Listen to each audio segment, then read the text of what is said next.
so back to forecasting. When it comes to forecasting tornadoes, at this point in time, we cannot accurately predict where or when one will occur. So what I'm saying is, it's not like I can tell you, tomorrow at 3 p.m. you got to be watching if you live in Conroe. You know, we can't do that yet. But we do know when the weather is favorable for tornado formation. And that's where the tornado watch comes in. A tornado watch is called when the conditions are favorable for the formation, meaning we have all those ingredients in place, right? We have the warm, humid air, and we have the wind shear, and we have all the stuff that we need to make a tornado. And so that's just saying one could form because we have everything possible, everything right in the atmosphere. A warning is called when Doppler radar shows rotation. Remember that whole hook echo that I was talking about? When Doppler radar shows rotation, a warning will be called, or if a storm spotter has reported seeing a tornado.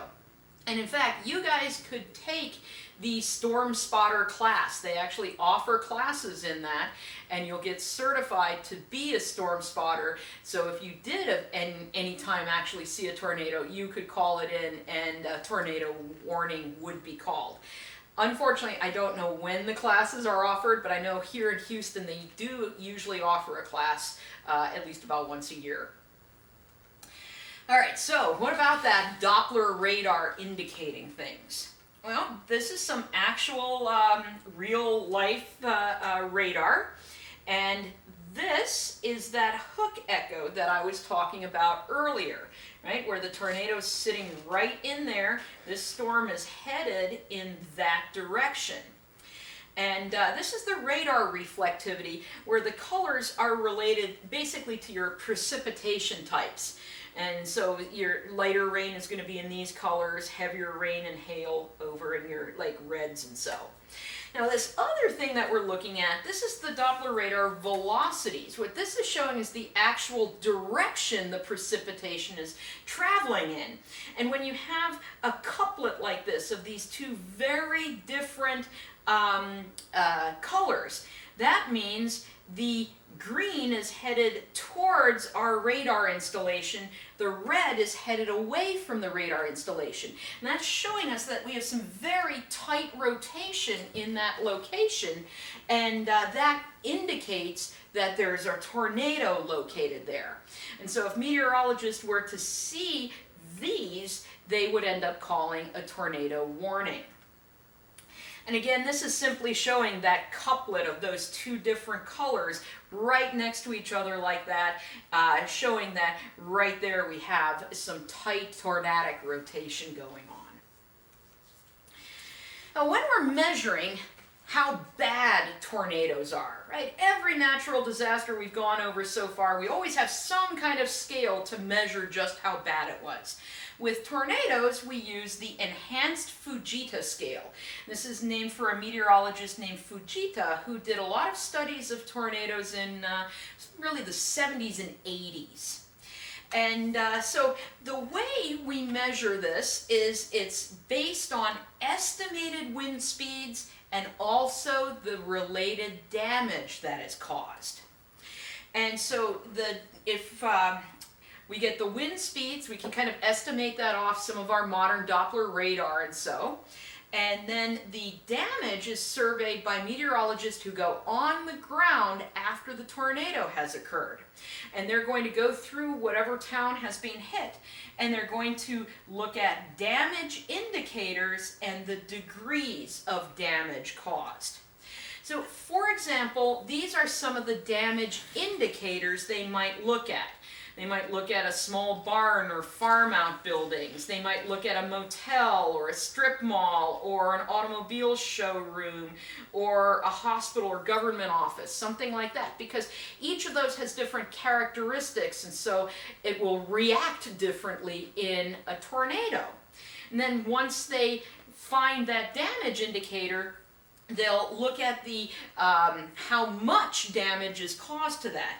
So this is one damage indicator, which is a 1 and 2 family residence. So it's your typical single family home.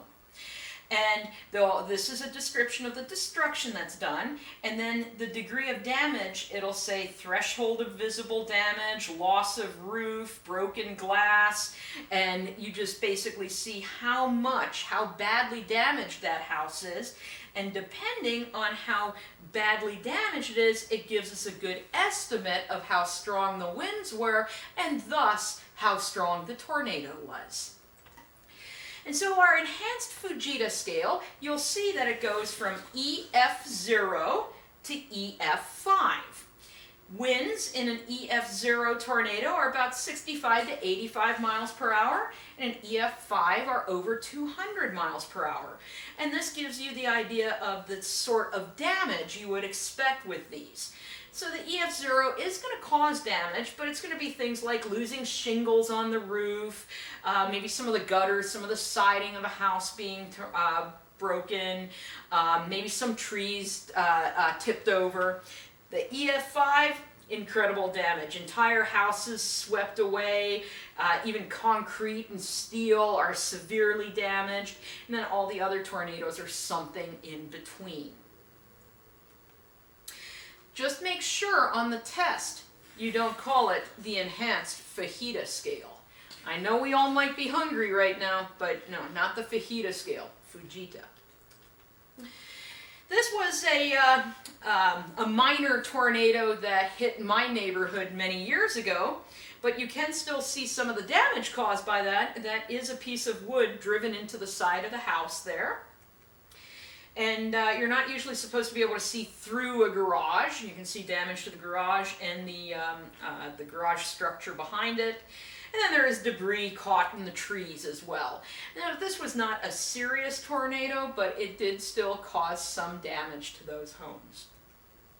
Some of the more serious tornadoes that have occurred in recent years, one of the well-known ones is the Joplin tornado. Hit Joplin, Missouri back in 2011. And this is a satellite image taken from Google Earth before the tornado hit. This shows the pathway after the tornado hit. And so even when we're looking down on this location from space, you can see the path of the tornado and how wide the damaged area was from this, and that was an EF5 tornado. Now this comes from northern Alabama. This is Tuscaloosa right here. And this is what's called a false color satellite image. And in these false color images, vegetation shows up red. So any place you see a lot of red, there's vegetation. And this is a city, so there's not as much vegetation. That shows up blue. But you'll notice there's these three very conspicuous blue lines there. And those are places where tornadoes went through. When they went through, they tore up all the vegetation, leaving nothing but barren ground. And thus we can actually see that, the path they followed, very easily on these false color images. So how do you survive a tornado? If you live in an area where tornadoes are frequent, if you ever happen to move to the Great Plains, to Oklahoma or Illinois, or even parts of Texas where they get frequent tornadoes, well, one of the best things to do is get yourself a storm shelter. These are structures that are actually built underground, and this is an example of one of them. And basically, you go underground in this concrete reinforced structure. Has a steel door on it, and if a tornado is coming your way, you get in there, you bolt that steel door shut, and you wait for the tornado to pass. Because what this does is it gets you away from all the debris that's being blown around in that tornado and protects you from that. We don't have storm shelters here. So I always say go into a basement, because again, if you have a basement in a house, that gets you below ground, below the area where all that debris and all that stuff is going to be flying down around that could hurt you. We don't have basements here. So here, the best way to survive a tornado is to get to an interior room with no windows. Windows are going to break when there's that debris being blown around in the tornado. So you want to get into the most interior room you can. Have as many walls as possible between you and the outside, basically between you and the tornado. I usually recommend if you have a small bathroom, those tend to be good places because in the walls of the small bathroom, you're also probably going to have a lot of pipes, which will add to the, I'm looking for a word here. Protection, thank you. Now add to the protection, add to the strength of the walls in that building. So interior room with no windows.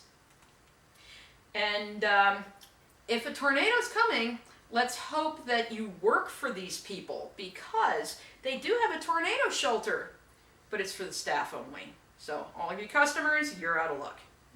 All right, that's the random picture of the day. Anyway, that's it for tornadoes, and I'll see you for the next lecture, which will be fire.